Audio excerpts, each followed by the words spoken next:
जय हिंद दोस्तों, toppers club IAS academy YouTube channel पर आप सभी का स्वागत है।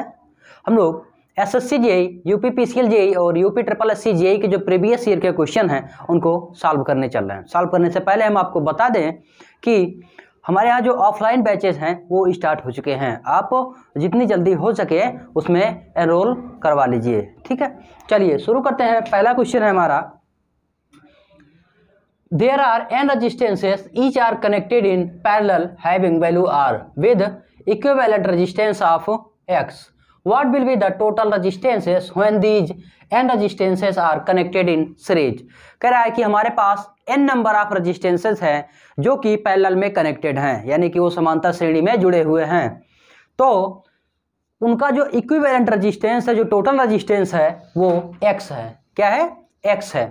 अब कह रहा है कि अगर उन्हीं रेजिस्टेंसेस को हम सीरीज में जोड़ दें तब क्या हो जाएगा, उस टोटल इक्विवेलेंट रेजिस्टेंस का मान क्या आएगा, ठीक है। तो चलिए शुरू करते हैं क्वेश्चन के अकॉर्डिंग। क्वेश्चन में कह रहा है कि हमारे पास n नंबर ऑफ रेजिस्टेंसेस हैं, तो पैरेलल में क्या होता है, हमारे पास जो इक्विवेलेंट रेजिस्टेंस होता है वो क्या हो जाता है, 1/x। कह रहा है जो हमारा इक्विवेलेंट रेजिस्टेंस है, इसको एक बार इक्विवेलेंट रेजिस्टेंस कर देते हैं। आर इक्विवेलेंट रेजिस्टेंस जो हो जाएगा वो हो जाता है 1/r1 plus 1/r2 plus dot 1/rn, यानी कि n रेजिस्टेंसेस का जो पैरेलल कॉम्बिनेशन होता है वो ये होता है। अब ये कह रहा है कि हमारा जो इक्विवेलेंट रेजिस्टेंस है वो x है और कितने जो रेजिस्टेंसेस हैं उसकी वैल्यू कितनी है, r है, और कितने नंबर ऑफ हैं, n नंबर ऑफ रेजिस्टेंसेस लगे हैं। यानी कि जो हमारा R इक्विवेलेंट है वो x है, और जो R1 R2 R3 Rn है, R2 R3 डॉट ये बराबर हैं R के, ठीक है। तो इक्विवेलेंट रेजिस्टेंस क्या हो जाएगा, 1/x equal to 1/r plus 1/r plus 1/r dot rn तक, यानी कि n नंबर ऑफ रेजिस्टेंसेस हमारे पास हैं, ठीक है। अब इसको देख लेते हैं। 1/x ये कितना हो जाएगा, जब n बार किसी टर्म को जोड़ेंगे तो कितने टाइम्स हो जाएगा, वो n टाइम्स हो जाएगा ना, यानी कि n टाइम्स बार जोड़ेंगे तो ये हो जाएगा 1/r, यानी कि n/r, यानी कि n/r, ठीक है। अब यहाँ से हम r की वैल्यू निकालें तो r की वैल्यू क्या हो जाएगी, 1/x और n/r को क्रॉस मल्टीप्लाई करेंगे तो क्या आ जाएगा, ये आ जाएगा r इक्वल टू nx। क्या हो जाएगा, r इक्वल टू nx। आप इसको इक्वेशन नंबर 1 बना लीजिए, बना लीजिए। अब इसके बाद देखते हैं क्या कह रहा है कि what will be the total resistance when these connected in series. अब इन्हीं रेजिस्टेंसेस को अगर हम सीरीज में कनेक्ट कर दें तब रेजिस्टेंस क्या हो जाएगा, ठीक है। तो आप इसको एक इक्वेशन नंबर बना दीजिए, यही पर हम दोबारा से करेंगे, ठीक है। आपका इक्वेशन आया था r इक्वल टू nx, ये इक्वेशन नंबर आपका 1 है, ठीक है। अब इन्हीं को हम जब सीरीज में लगाएंगे तो जो हमारा R इक्विवेलेंट रेजिस्टेंस है वो क्या हो जाएगा, R1 plus R2 plus R3 dot Rn times है। जब किसी रेजिस्टेंस को, यहाँ पर क्या है हमारा इक्विवेलेंट रेजिस्टेंस जो है R इक्विवेलेंट तो वही है, और जो R1 है R2 है ये सब क्या है, बराबर है, ये सब का मान जो है वो बराबर है, ठीक है। तो जब किसी सेम वैल्यू को n टाइम जोड़ोगे तो वो उसका n टाइम्स आ जाता है, यानी कि वो n गुने के बराबर हो जाता है। तो R इक्विवेलेंट जो हो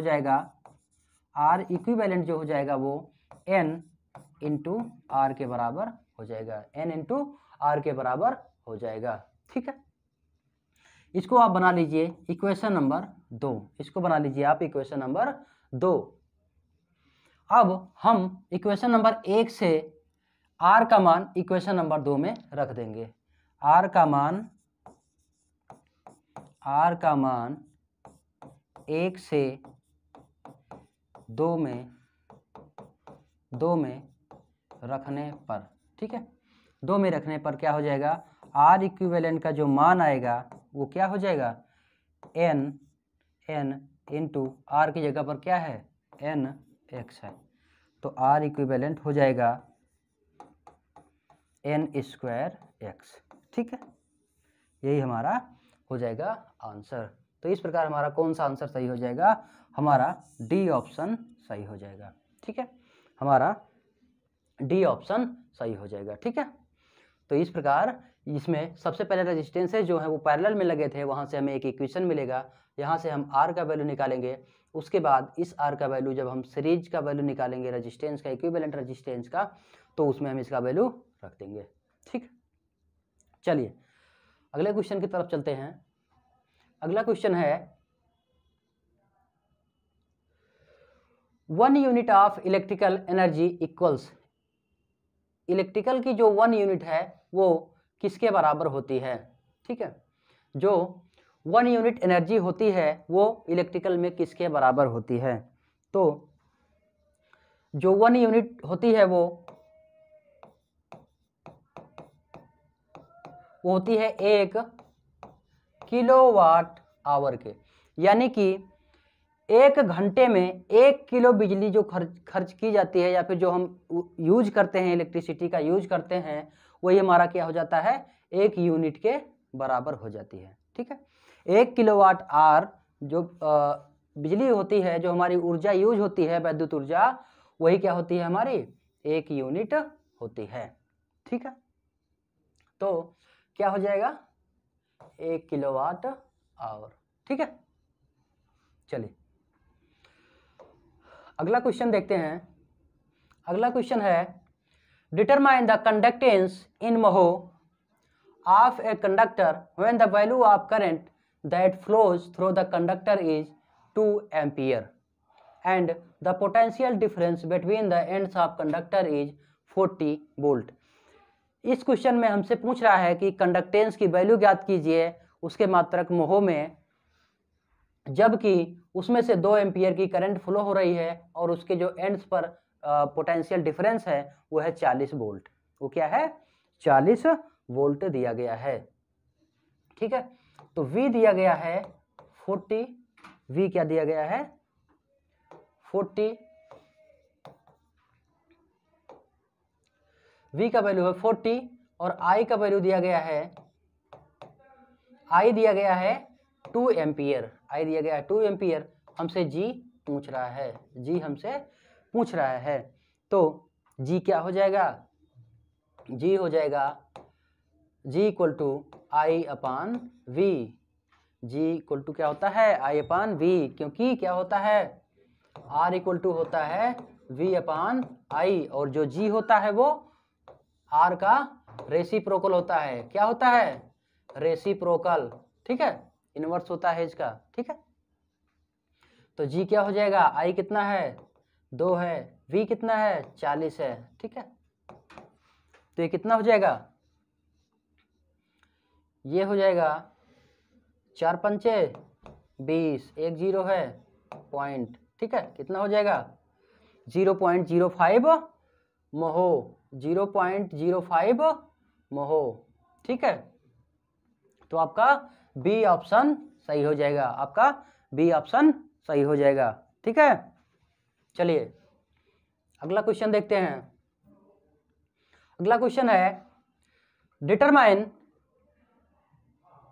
the resistance in ohms of a 14 meter long circular wire when the diameter and the conductivity of the wire are 0.6 meter and 12 mho per meter respectively, ठीक है।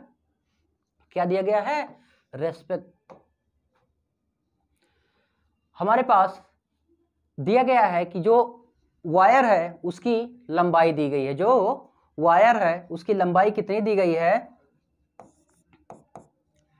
14 मीटर, ठीक है, कितनी है 14 मीटर है। उसके बाद डायमीटर दिया गया है डायमीटर दिया गया है 0.6 मीटर, यानी कि रेडियस कितनी है 0.3 मीटर, 0.3 मीटर। एंड जो कंडक्टिविटी दी गई है, कंडक्टिविटी क्या होती है, रजिस्टिविटी की रेसिप्रोकल, यानी कि जी दिया गया है, सिग्मा दिया गया है हमारा, सिग्मा दिया गया है हमारा 12 मोहो पर मीटर, 12 मोहो पर मीटर। ठीक है, तो हमें इसका रजिस्टेंस ज्ञात करना है। तो रजिस्टेंस क्या होता है, R equal to rho L by A, rho L by A, और जो रो होता है वो, जो रो होता है वो 1 बाई सिग्मा होता है। ठीक है, क्या होता है 1 बाई सिग्मा होता है।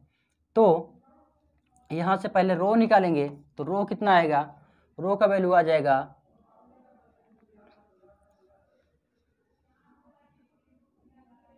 12 मोह पर मीटर है। ठीक है, ये है, इसको यहाँ पर रखेंगे तो रो का जो वैल्यू आ जाएगा कितना हो जाएगा 1/12। यहाँ पर रखेंगे तो आर का वैल्यू अब निकाल लीजिए। अब आप रो की जगह पर 1/12, लंबाई कितनी दी गई है 14 बटे एरिया कितना हो जाएगा पाई आर स्क्वायर, और आर की जगह पर कितना रखेंगे 0.3 का होल स्क्वायर। ठीक है, 0.3 का होल स्क्वायर हो जाएगा, ये आपका रेजिस्टेंस हो जाएगा। आप इसको कैलकुलेट कर लीजिए, जो आंसर आएगा वही आपका रेजिस्टेंस का वैल्यू हो जाएगा। ठीक है, प्रोसेस समझ में आया।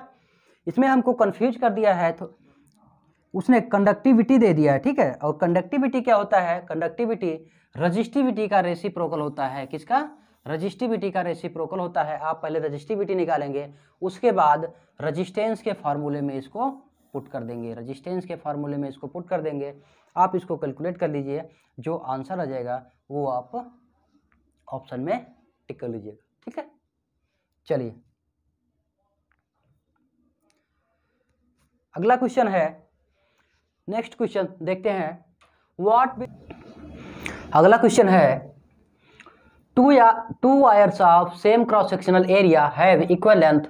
The resistance of first wire is 3 times the resistance of other. What will be the resistivity of the wire that has low value of resistance if the other wire is 3 ohms meter? इसमें कह रहा है कि हमारे पास दो conductors हैं। ठीक है, जो पहले कंडक्टर का रेजिस्टेंस है वो 3 गुना है दूसरे रेजिस्टेंस का। What will be the resistivity of the wire? उसकी रजिस्टिविटी क्या होगी उस कंडक्टर की, of the wire that has low value of resistance, उस कंडक्टर की रजिस्टिविटी क्या होगी जिसका प्रतिरोध कम है, यदि if other wire is 3 ohms metre, यानी कि जो दूसरा वायर है उसका 3 ohms मीटर है। आइए इस बात को समझते हैं पहले, इस बात को हम समझते हैं पहले। ठीक है, हमारे पास एक कंडक्टर है, ये दूसरा कंडक्टर है। ठीक है, कंडक्टर 1 और कंडक्टर 2। हम मानते हैं कि इसका रेजिस्टेंस है R1 और इसका रेजिस्टेंस है R2। ठीक है, इसका लंबाई है L और एरिया है A, इसका भी लंबाई L और एरिया A, क्योंकि बोल रहा है कि इनका क्रॉस सेक्शनल एरिया और जो है लेंथ वो दोनों सेम है, वो दोनों सेम है। तो और इसका रजिस्टिविटी हो जाएगा ρ1 और इसका रजिस्टिविटी हो जाएगा ρ2। ठीक है, इतना हम मान लें। तो हमारा ये पहले कंडक्टर का रेजिस्टेंस हो गया, ये सेकंड कंडक्टर का रेजिस्टेंस हो गया। ठीक है, अब रिलेशन देखते हैं। कह रहा है कि the resistance of first wire is 3 times of resistance of other, यानी कि पहले कंडक्टर का जो रेजिस्टेंस है वो दूसरे रेजिस्टेंस से 3 गुना है, यानी कि R1 equal to 3R2, R1 equal to 3R2। अब यहाँ से अगर हम देखें तो हमारा R1 बड़ा है या फिर R2 बड़ा है, कौन सा बड़ा होगा, R1 बड़ा है। ठीक है, क्यों, क्योंकि R1 जो है वो R2 का 3 टाइम्स है, R1 जो है वो ग्रेटर है R2 से। तो आगे पढ़ते हैं, what will be the resistivity of the wire that has low value of resistance. उस रेजिस्टेंस की रजिस्टिविटी हमें ज्ञात करना है जिसका रेजिस्टेंस कम है, यानी कि हमें R2 का रजिस्टिविटी हमें ज्ञात करना है, यानी कि R2 का रजिस्टिविटी हमें ज्ञात करना है। If the other wire is 3 ohms metre, other wire की जो रजिस्टिविटी है वो 3 ohms मीटर है। समझ में आया क्वेश्चन? चलिए, रो 1 दे दिया है, रो 2 हमसे पूछ रहा है और बता दिया है कि R1 = 3R2 है। ठीक है, चलिए देखते हैं। तो हमारा क्या हो जाएगा, R1 हो जाएगा रो 1 L/A और R2 क्या हो जाएगा, रो 2 L/A, क्योंकि L और A समान है, इसीलिए जब इनका रेशियो निकालेंगे, इनका जब हम रेशियो निकालेंगे तो क्या हो जाएगा, R2/R1 ये हो जाएगा रो 2/रो 1। ठीक है, तो रो 2 कितना हो जाएगा, रो 1 × R2/R1। ठीक है, रो 1 का वैल्यू कितना है, 3 है, और किसी एक का वैल्यू आप रख दीजिए, चाहे R2 का चाहे फिर R1 का। ठीक है, तो हम R2 को R2 ही रहने दे रहे हैं और R1 की जगह पर हम 3R2 कर दे रहे हैं, R1 की जगह पर हम 3R2 कर दे रहे हैं। तो R2 से R2 कैंसिल और 3 से 3 कैंसिल, तो हमारा जो R2 का वैल्यू आ जाएगा वो हो जाएगा 1 ohm मीटर। जो रजिस्टिविटी हो जाएगी हमारी वो कितनी हो जाएगी, 1 ohm मीटर। ठीक है, समझ में आया? चलिए, इस चीज़ को आप ध्यान से नोट कर लीजिएगा। ठीक है, जो रजिस्टिविटी आ जाएगी वो हमारी हो जाएगी 1 ohm मीटर, यानी कि हमारा ऑप्शन डी सही हो जाएगा। चलिए चलते हैं अगले क्वेश्चन की तरफ। अगला क्वेश्चन है हमारा, the internal resistance of an ideal current source is. कह रहा है कि जो हमारा आइडियल करंट सोर्स होता है उसका जो इंटरनल रजिस्टेंस होता है वो कितना होता है। ठीक है, आइडियल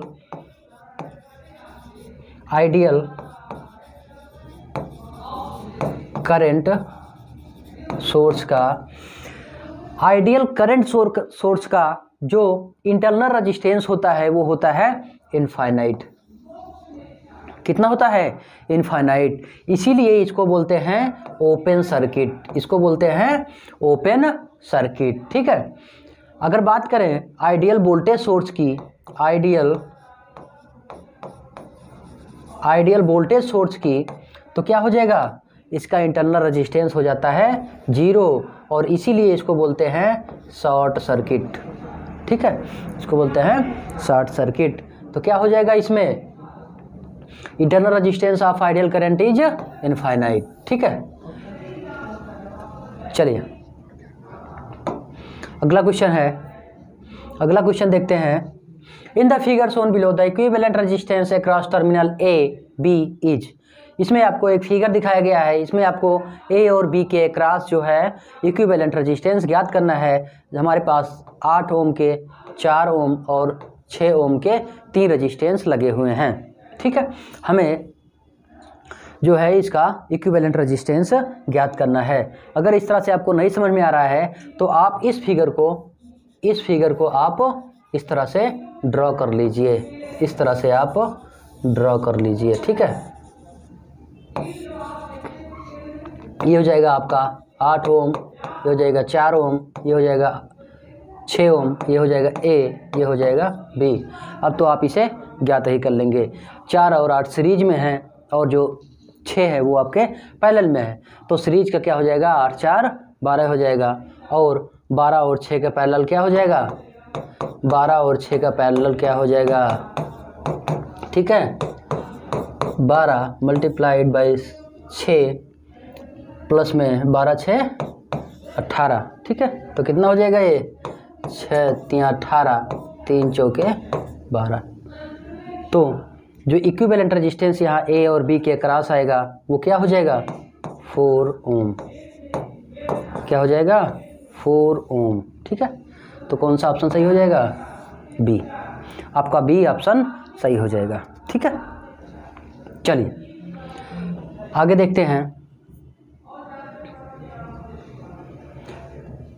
अगला क्वेश्चन है the length of A copper wire is increased by 2%, calculate the percentage change in its resistance.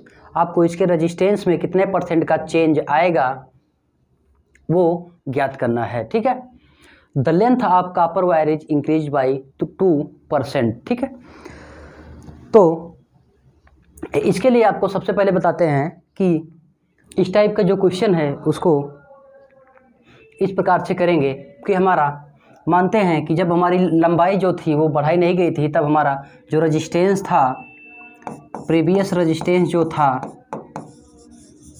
वो था R। ठीक है, जब उनको n टाइम बढ़ाया जाता है तो रजिस्टेंस हो जाता है, तब जो रजिस्टेंस है, चेंज रजिस्टेंस है, वो हो जाएगा R2। ठीक है, और जो परसेंटेज चेंज देगा, जो परसेंटेज चेंज देगा उसकी लंबाई में, ठीक है, उसको हम बोलेंगे n। वो कितना बोलेंगे? उसको बोलेंगे n। और n कितना दिया है? n दिया गया है हमें 2%, यानी कि n का वैल्यू हमें दिया गया है 2। ठीक है, तो हम जब R2 ज्ञात करेंगे तो R2 हमारा हो जाएगा n square R, n square R। ठीक है, यहाँ से R2 निकालेंगे तो n का वैल्यू क्या है? 2 है, 2 स्क्वायर R, तो ये हो जाएगा 4R। जो हमारा R2 हो जाएगा वो हो जाएगा 4R, सीधे सीधे। ठीक है, तो जो परसेंटेज चेंज आएगा वो हमारा हो जाएगा 4%। ठीक है, कितना हो जाएगा? 4%, सीधे सीधे। ठीक है, आपका ऑप्शन सी सही हो जाएगा। या फिर आप इसके लिए क्या करेंगे? सबसे पहले फॉर्मूला लगाएंगे। ठीक है, पहले R1 करेंगे, फिर रो L1 बाई A1, और उसके बाद R2 करेंगे, रो L2 बाई A2 करेंगे। ठीक है, यहाँ से आप L1 और L2 का जो वैल्यू है उसको रखेंगे, परसेंटेज चेंज निकालेंगे, इसका लेंथ निकालेंगे, तो जो लेंथ आएगा उसमें परसेंटेज चेंज आएगा। फिर यहाँ से आप R1 और R2 का रेशियो निकालेंगे, तब फिर आपका आएगा। लेकिन ऐसा करेंगे तो आपका जो टाइम है वो ज़्यादा यूटिलाइज हो जाएगा, यानी कि ज़्यादा से ज़्यादा टाइम आपका इसमें लग जाएगा। तो इसीलिए आप इसको ध्यान में रखिएगा, इस बात को आप ध्यान में रखिएगा। ठीक है, अगर आपके पास परसेंटेज चेंज दिया गया है तो आप डायरेक्ट फार्मूला लगा दीजिए, आपका 1 सेकंड में आंसर मिल जाएगा। ठीक है, चलिए अगला क्वेश्चन देखते हैं। नेक्स्ट क्वेश्चन है हमारे पास,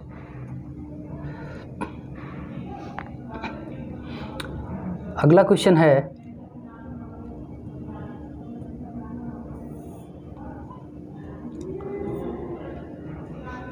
calculate the value of maximum safe current in ampere that can flow in 50 ohms 4 watt resistor. एक रजिस्टर है जो कि रेटिंग है उसकी 4 वाट और उस रेजिस्टेंस की वैल्यू है 50 ओम। पूछ रहा है कि इसकी मैक्सिमम सेफ करंट कितनी होगी, यानी कि इसमें से मैक्सिमम कितनी करंट फ्लो हो सकती है। यानी कि आई हमें ज्ञात करना है, पी का वैल्यू दिया है 4 वाट और आर का वैल्यू दिया है 50 ओम। आर का वैल्यू दिया है 50 ओम। तो क्या होता है इसका formula? P equal to I square R. तो आई स्क्वायर क्या हो जाएगा? P बटे आर। ठीक है, क्या हो जाएगा? आर। तो यहाँ से आई निकालोगे तो ये हो जाएगा रूट P बाई आर। तो आई निकाल लीजिए आप। P कितना है? 4 है, और R कितना है? 50 है। R कितना है? 50 है।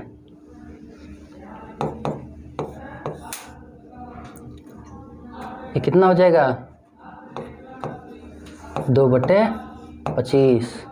ठीक है, ये आ जाएगा 25 100 25 अट्ठे 200 यानी कि 0.8। आई आ जाएगा अंडर रूट में 0.8। जब इसका आप वो निकालेंगे अंडर रूट, इसका अंडर रूट निकालेंगे तो कितना हो जाएगा?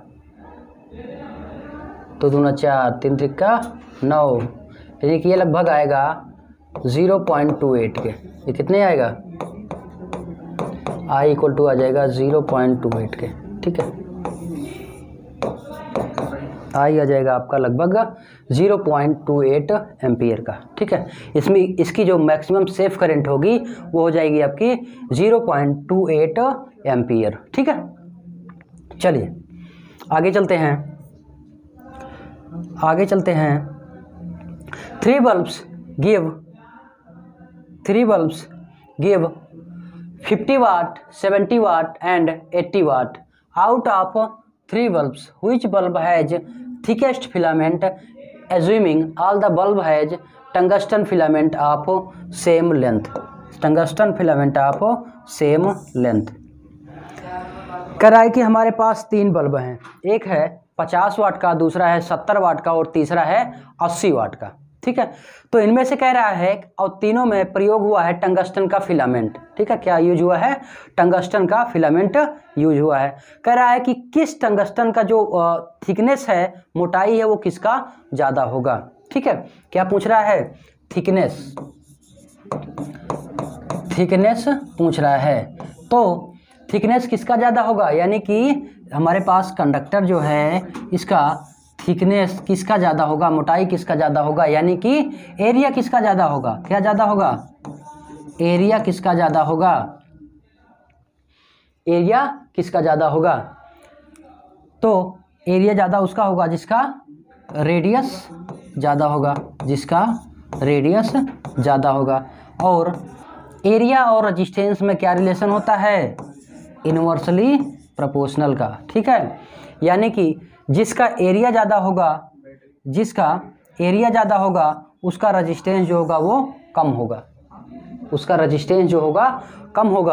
और जिसका रेजिस्टेंस कम होगा तो हम लोग जानते हैं कि जो रिलेशन होता है पावर और रेजिस्टेंस में वो होता है रेसिप्रोकल।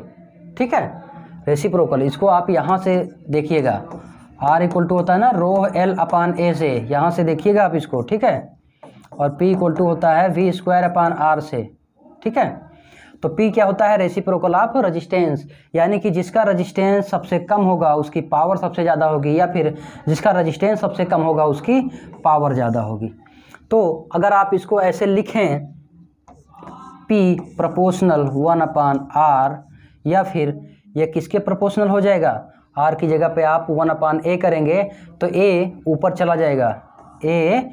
चला जाएगा, है ना, यानी कि जो P है वो डायरेक्टली प्रोपोर्शनल है A के एरिया के।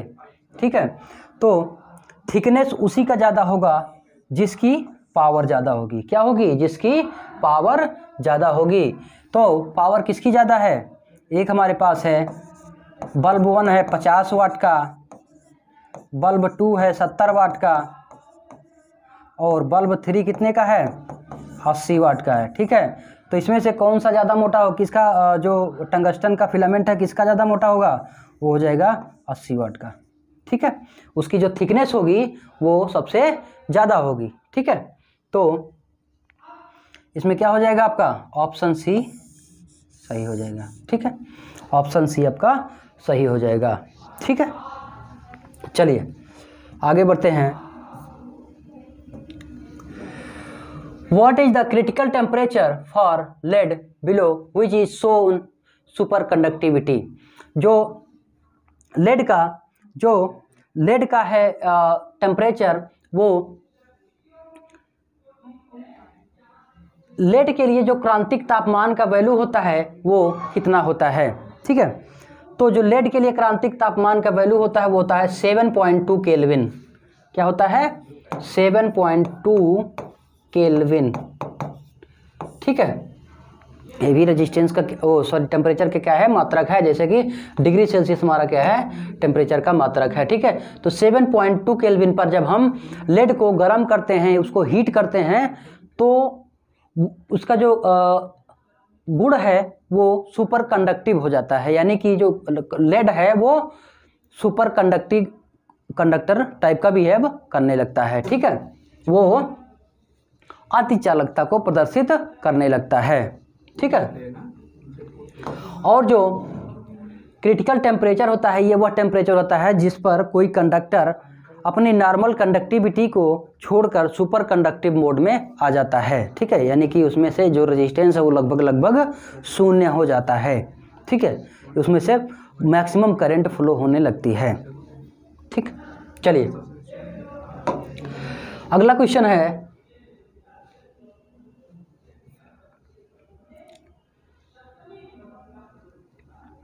चलिए तो आज यहीं तक रखते हैं। इसके बाद अगले वीडियो में हम लोग आगे पढ़ेंगे। ठीक है, तब तक के लिए जय हिंद।